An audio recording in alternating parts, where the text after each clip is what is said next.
अरे चच्चा, मुझे पता चला कि 11 महीनों से कोरोना आ ही नहीं रहा है, इसलिए मैंने सारे मास्क फेंक दिए। अबे कवाड़ी, तूने मास्क ही फेंक दिए। चाइना ने एक बढ़िया वेरिएंट फेंक के मारा है और बढ़िया भारत जोड़ो यात्रा भी बंद हो गई है। सच में? उसकी वीडियो देख हर चीज की, कितनी बढ़िया बात बताई है उसने। देखो अपन दोनों साथ में देखते हैं। फोन निकाल, अपना फोन निकाल। आ गई उसकी नई वीडियो? अरे मैंने देखी नहीं है, अभी देखता हूँ। मेरा फोन कहाँ है? कोनिचिवा दोस्तों, अभी आपने अगर धांसू भाई और चोमू चाचा की बातें सुनकर हैरान हो रहे हैं तो हैरान मत होइए, क्योंकि एक्सपर्ट्स का कहना है कि इतनी तेजी से तो लेट 2019 में भी ये केसेस नहीं बढ़ रहे थे जितनी तेजी से अभी ये केसेस बढ़ रहे हैं चाइना में। अब आप लोग सोच रहे होंगे कि केसेस तो एकदम खत्म ही हो गए थे, फिर ये एकदम से कोरोना वापस कैसे आ गया। तो आज की वीडियो में हम यही बताने वाले हैं कि कोविड वापस कैसे आ रहा है, तो वीडियो को एंड तक जरूर देखिएगा।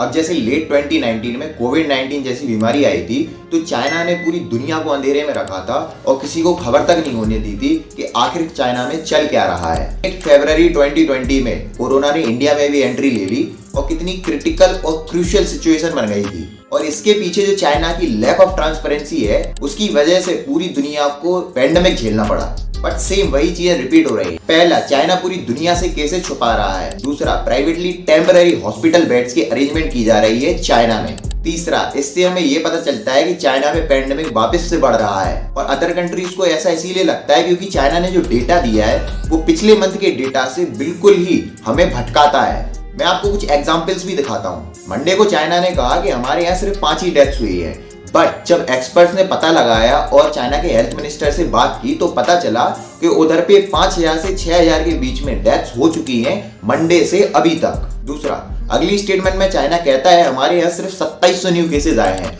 और WHO की रिपोर्ट में 40,000 न्यू केसेस शो कर रहे हैं पिछले कुछ हफ्तों में। थर्ड, इस स्टेटमेंट में पता चला कि चाइना में ब्लड डोनेशन रेट 16.5% ही बचा है और average blood donation rate 31.5% minimum होना चाहिए। दोस्तों, 26 नवंबर 2022 को चाइना में कुछ लोगों ने प्रोटेस्ट भी किया था जीरो कोविड पॉलिसी के अगेंस्ट में और उसी के चलते एक बिल्डिंग में आग भी लग गई थी जिसकी वजह से बहुत लोगों की जान भी गई थी। दरअसल जीरो कोविड पॉलिसी में होता यह है कि अगर किसी भी एक इंसान को कोविड हो जाता है तो उसके आसपास के एरिया को आइसोलेट कर दिया जाता है 15 से 20 दिन के लिए। 80% ऑफ द एरिया चाइना में ऐसे ही धीरे धीरे करके आइसोलेट रहा जिसकी वजह से लोग बाहर निकले ही नहीं और उनकी नेचुरल इम्यूनिटी बूस्ट ही नहीं हुई। इसमें कुछ लोगों ने महीनों तक इसके अगेंस्ट प्रोटेस्ट भी किया। आपने वो सोशल मीडिया पर रील्स भी देखी होंगी जो वायरल हुई थी, वो इसी प्रोटेस्ट के अगेंस्ट में हुई थी।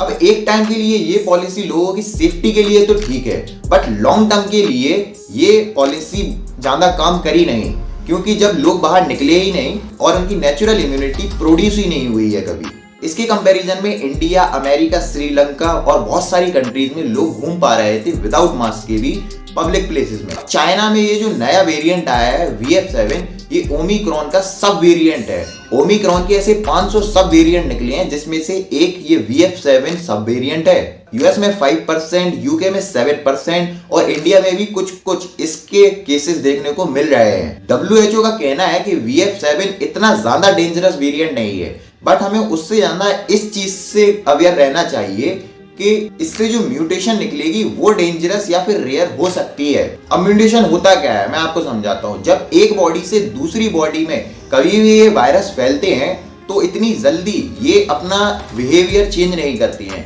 बट ये धीरे धीरे अगर ये एक्सपेंड होते जाते हैं बड़े ही स्पीड से तो होता क्या है कि कभी कभी किसी बॉडी में ट्रांसफर होते समय कोई नया वेरिएंट इनमें आ सकता है और वो बहुत ही रेयर भी हो सकता है जिसपे हमारी वैक्सीन्स भी काम ना करे। तो ये म्यूटेशन बहुत ही डेंजरस हो सकता है और हो सकता है कि म्यूटेशन इतना ज्यादा डेंजरस हो कि हमको 2020 और 2021 की सिचुएशन वापस से देखने को मिले।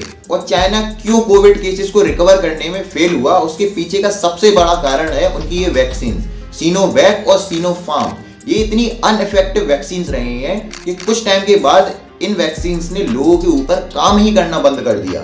और ये वैक्सीन्स इसीलिए इतनी फेल हुई क्योंकि उधर के पीएम शी जिनपिंग अपने ईओ के आगे लोगों को ये बताना चाह रहे थे कि हम विदाउट किसी की हेल्प लिए भी अपनी वैक्सीन बना सकते हैं, विदाउट किसी की हेल्प लिए भी कोविड से भी रिकवर कर सकते हैं।